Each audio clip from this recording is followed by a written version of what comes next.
ভাই আমরা লয়ে গেছি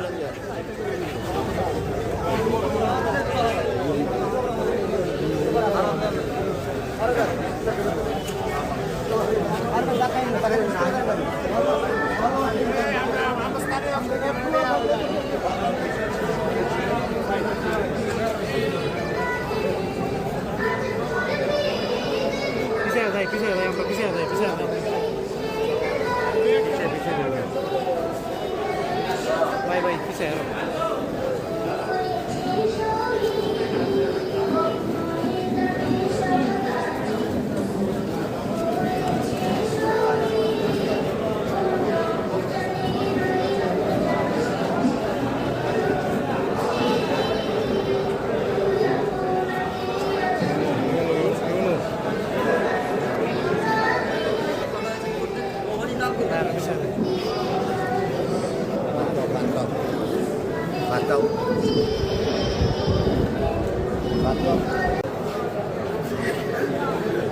আব্দুল চেয়ার দিতে বলতে না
সম্মানিত রাজনৈতিক দলের সম্মানিত নেতৃবৃন্দ, আমাদের মুসলিম ধর্মীয় নেতৃবৃন্দ, হিন্দু সম্প্রদায়ের প্রতিনিধি, খ্রিস্টান সম্প্রদায়ের প্রতিনিধি এবং বিভিন্ন মসজিদ মাদ্রাসা থেকে আগত সম্মানিত ইমাম খতিব সাহেব, প্রিন্সিপাল এবং শিক্ষক মণ্ডলী, দুর্গাপুরের বিভিন্ন ইউনিয়ন থেকে আগত বিভিন্ন রাজনৈতিক দলের সম্মানিত সহকর্মীবৃন্দ, আসসালামু আলাইকুম।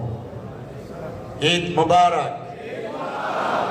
আলহামদুলিল্লাহ, আমরা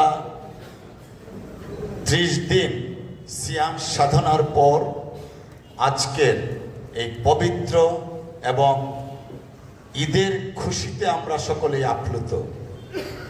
আজকের এই খুশির দিনে আমরা সকলে শ্রদ্ধা ভরে স্মরণ করব স্বাধীনতার মহান ঘোষক শহীদ জিয়া সহ মুক্তিযুদ্ধে যারা শহীদ হয়েছিলেন।